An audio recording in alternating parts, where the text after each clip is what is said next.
Hello, and this is my video for test 4, extra credit question number 1. Here, the extra credit is asking for a compound with at least 3 functional groups. And for my compound, I chose penicillin G. So first, we're going to start out by labeling the functional groups we see. So first, we see this one right here, which is pretty easy to say what it is. This one right here is an arene. Then we move on. Then for our next functional group, we have an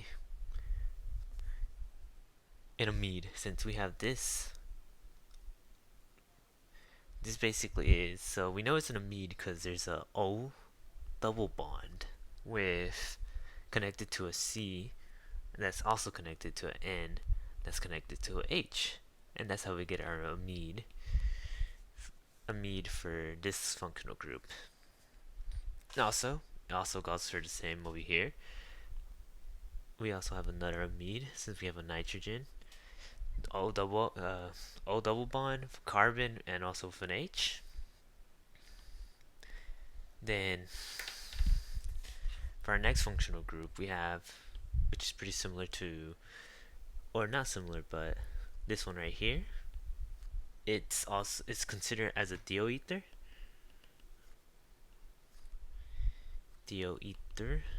Since we have something like this, R connected to S connected to R, which basically the S acts as an oxygen, kind of acts like an oxygen, so it's considered as an optional oxygen functional group. Then we also have this functional group over here in the top. Let me change the color to red. We have a carboxylic acid.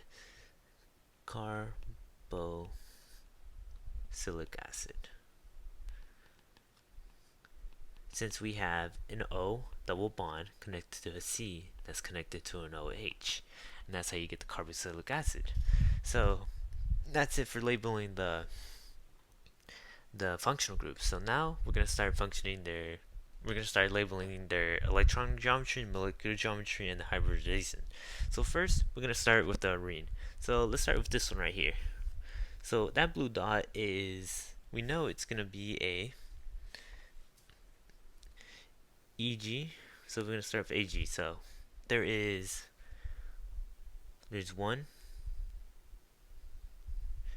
essentially 3 atoms connected to it. So because it's that double bond, and carbon only likes to make 4 bonds, so we get 3 bonds out of this one. So we know the electron geometry is going to be 120 degrees since the electron group is 3. And our molecular geometry for this one, since there's no lone pairs, only 3 bonds, it's going to be trigonal planar with its hybridization of sp2. So just by looking at this, all of the ones in this arene are all going to share the same electron group, molecular geometry, and hybridization. So we're just also going to label these with blue dots. Then we can move on to, let's label this group red. So we have a red dot right here. So that red dot is a carbon that's connected to 2 other carbons and 2 hydrogens. So there's no lone pairs, only 4 molecules that are connected. So, or our electron group for this one is going to be 109.5 degrees, and our molecular geometry is going to be tetrahedral.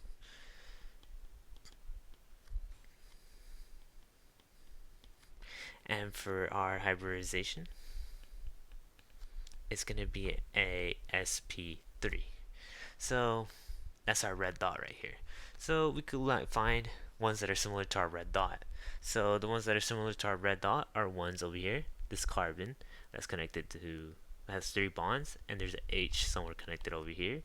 An H connected like that, H connected like that. Then we have a carbon right here with an H connected something like this. Another carbon over here It's pretty similar. So H, let's put it right here. Then we have this one. It's also the same.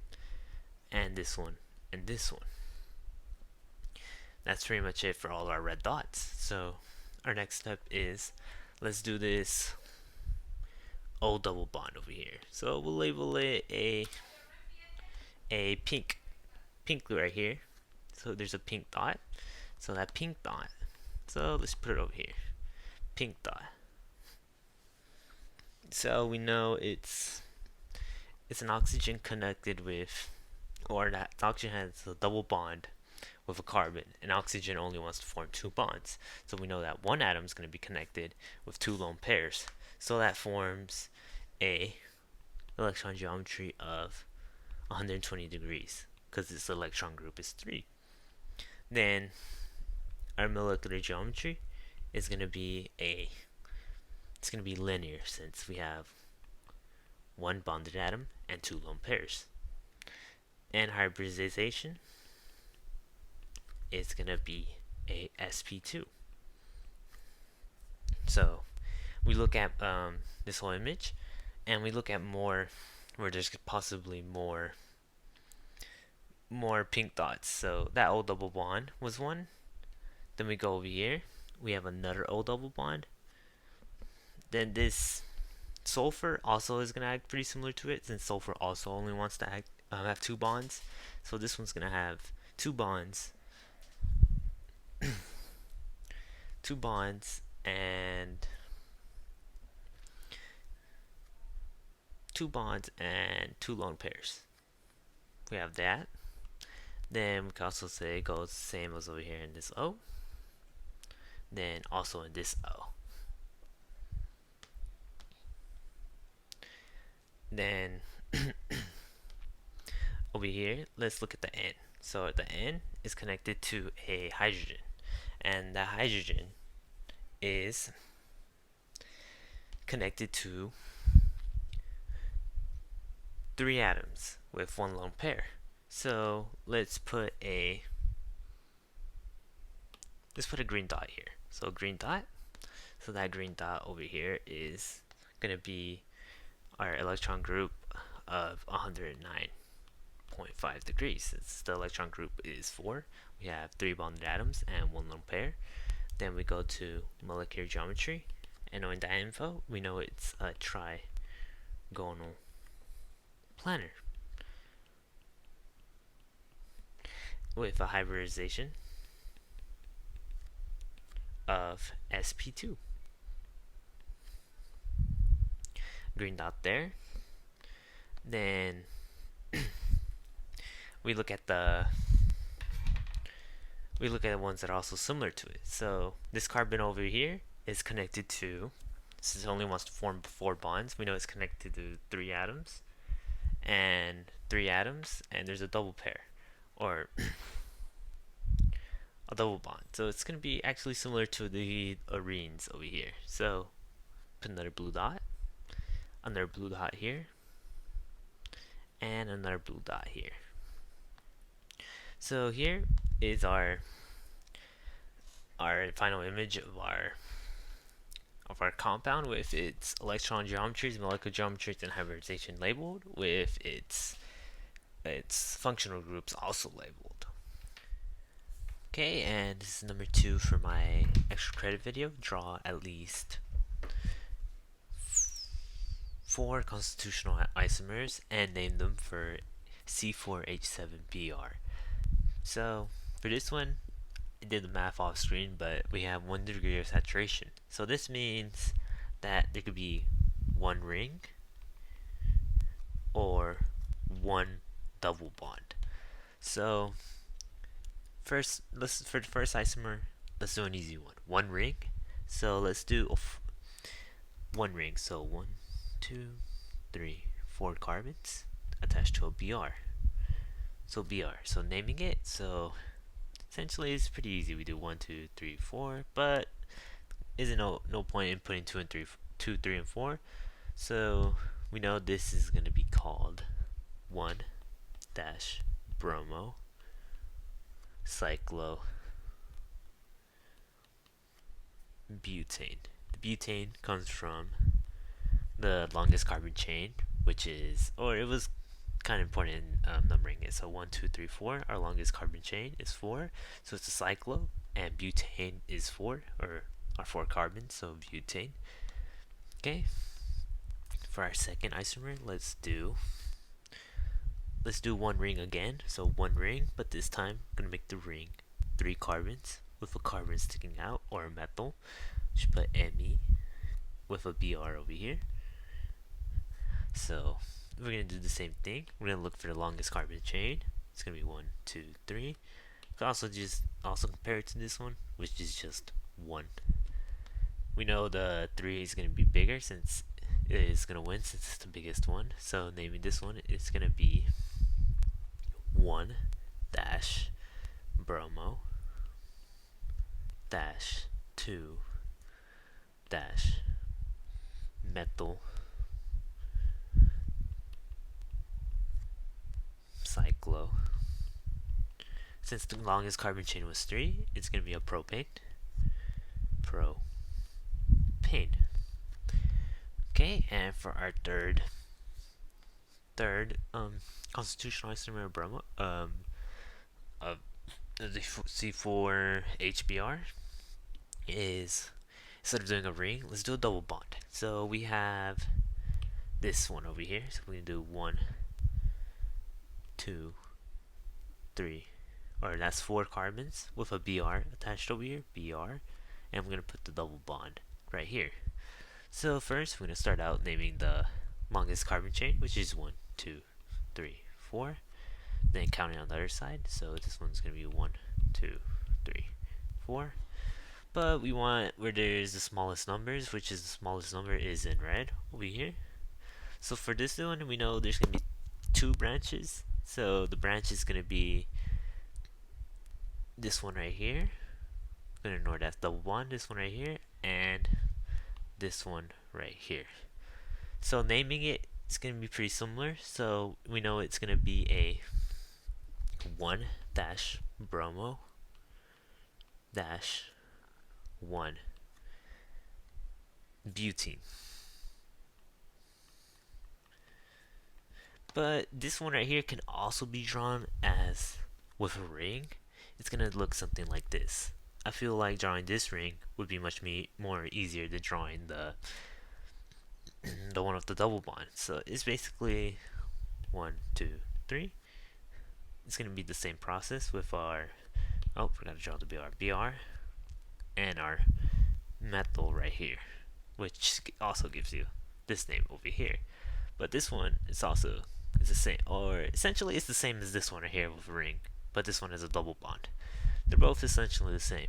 So number 4, I'm gonna end it off on a ring, but this time it's gonna be the same ring, 1, 2, 3, but this time it's gonna be a chain. So our BR right here.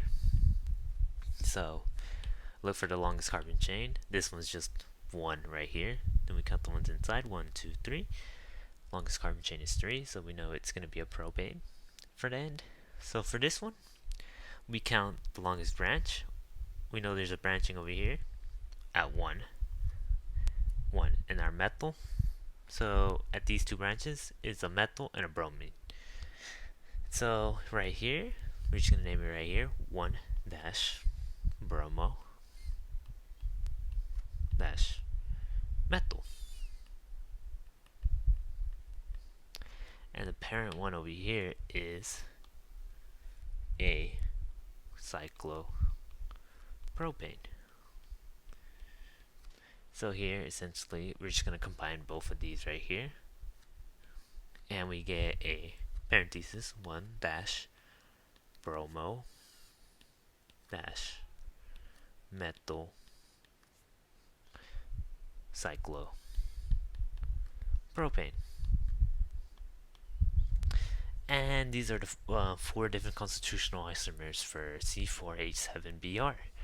The first one was our 1 bromocyclobutane, pretty easy. Then our second one is our triangle, our 1 dash bromo. Oh, forgot to add O here. Bromo. 2 dash methyl cyclopropane. And our third one is a 1 dash bromo dash 1 dash butane. And for our fourth one, we have a 1 bromomethyl cyclopropane. Hello, and this is number 3 for my extra credit. Here it's asking, or here it's asking that why is phenol more acidic than cyclohexanol? So first, we gotta add hexanol. So first, we're gonna take the conjugate base of each one. So let's take the conjugate base of phenol. So we can draw an arrow here, conj base. So that OH becomes an O minus, so O minus with all its electrons out here. Then it's connected to our cyclohexane. 1, 2, cyclohexane like this. Then we're going to draw the conjugate base for cyclohexanol. So conjugate base is going to look something like this. That O minus is going to become just O minus, or the OH becomes an O minus. Here, almost forgot to draw a very important crucial part of it, the double bonds inside the ring. As you can see here, in the conjugate base of phenol, there's double bonds inside the ring, while cyclohexanol doesn't. So let's go step by step first. So first step is check the or the size of each one. This is gonna be O versus O. Okay, so size isn't gonna work. Electronegativity, again O versus O. The neighboring atom is gonna be a carbon versus a carbon. So it's a no-go for electronegativity. And for resonance, and that's where we have to see whichever one has more resonance is more stable. Thus, more stable equals more acidic. So, as you can see, just by eyeballing it, we can tell that the phenol is more acidic since it has the pi bonds in the middle. Or you can tell it's gonna have more resonance structure than the cyclohexanol because you can't really do any more resonance structures on it. But first, let's just prove that point. Let's draw more resonance structures for this one. So for the first resonance structure, let's do this. I'm gonna grab the double or 2 electrons right here and move them right here. So let's do 1, 2, 3. So we're gonna move it between 1 and 2. Then we're gonna move that double bond to 3, which here, we'll draw it right here. So this one is gonna become a O, 2, 3, connected, doubly connected to the cyclohexane. So it's gonna look something like this, with the lone pair going right there. We're gonna keep the lone or the double bonds there. So that's one resonance structure. We could do it again. So let's do it again. So 1, 2, 3. That one is gonna move between this lone pair is gonna move between 1 and 2, and this double pair or double bond is gonna move to the 3.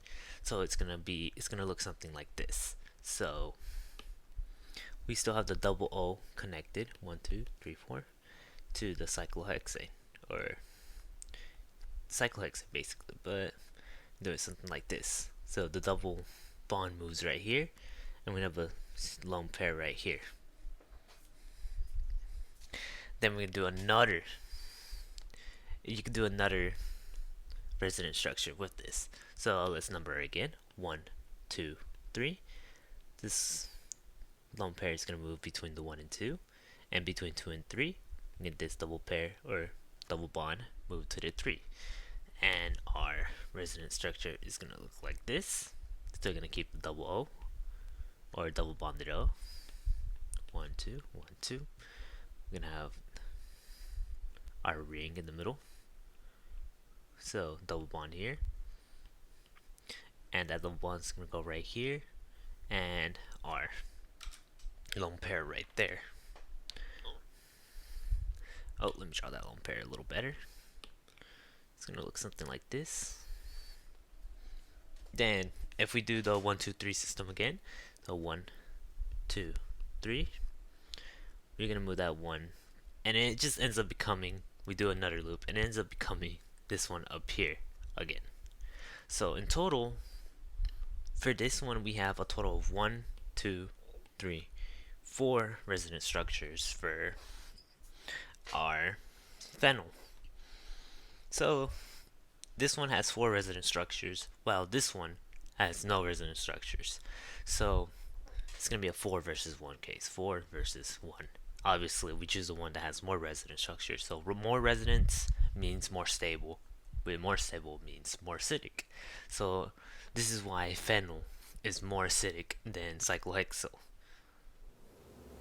Hello, and this is my number 4 for extra credit for test 4. So let's draw any 2 different trisub cyclohexanes. So my 2 cyclohexanes are these 2. So let's start it for this first one. So let's count it out. So this one's going to be 1, 2, 3, 4. Then we're going to go down here where I drew the chairs ahead of time to save a bit of time. So we do 1, 2, 3, 4. So for our 1, that's where our methyl is. So a quick reminder, wedges are up, dashes are down. So for our first one, for our number 1 spot, I'm going to draw 1 up, our axial and our equatorial. So in our equatorial is our hydrogen, and our axial is the methyl. And for our number 2, for our ethyl, we're going to have 1, it's going to look something like this. It's just going to go down, then with our axial going up. And up is our ethyl, and down is our hydrogen. Same pattern can be repeated, but at the same time, we know that number 4 is equatorial is going to be pointing up, and axial is going to be pointing down. Then our down, it's going to be our Cl, and our hydrogen going up. So that's our chair for our first part. Then we're going to flip this chair. So our axials are going to become equatorials, and our equatorials are going to become axials. It's going to look something like this. So we draw another dot right here, or where our methyl is going to be. And our methyl is pointing up, but it's going to be equatorial. And our hydrogen is axial, but pointing downwards. And for our second one, for number 2, or for part 2 of it, we know our equatorial is pointing up, and it becomes an axial. And that becomes our ethyl. Then our equatorial becomes, equatorial becomes axial, or axial becomes equatorial, and the axial is pointing down, and our equatorial is pointing down here. Same goes for this one. It's going down, and our equatorial is going to go down, Cl, and it's going to go up. So for this one, we have 2 of our main groups so we have 2 axials and 1 equatorial versus 1 axial and 2 equatorial. So it's not always going to be the difference between 2 axials, how many axials and how many equatorials. We want the bigger group.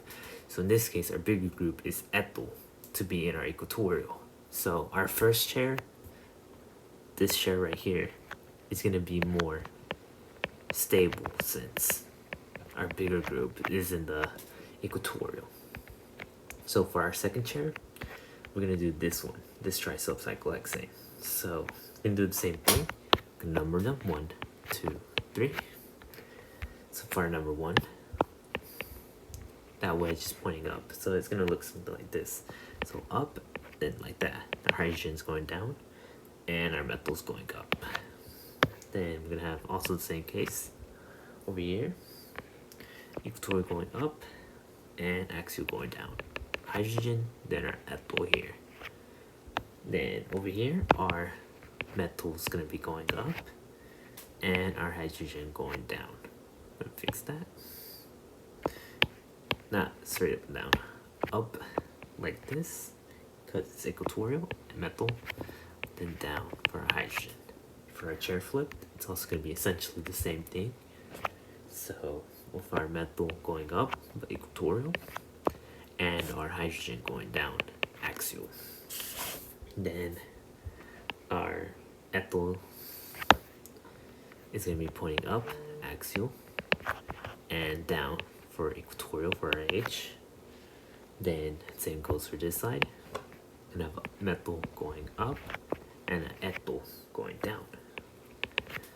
So on this one we have 2 equatorials and 1 axial. And for this one we have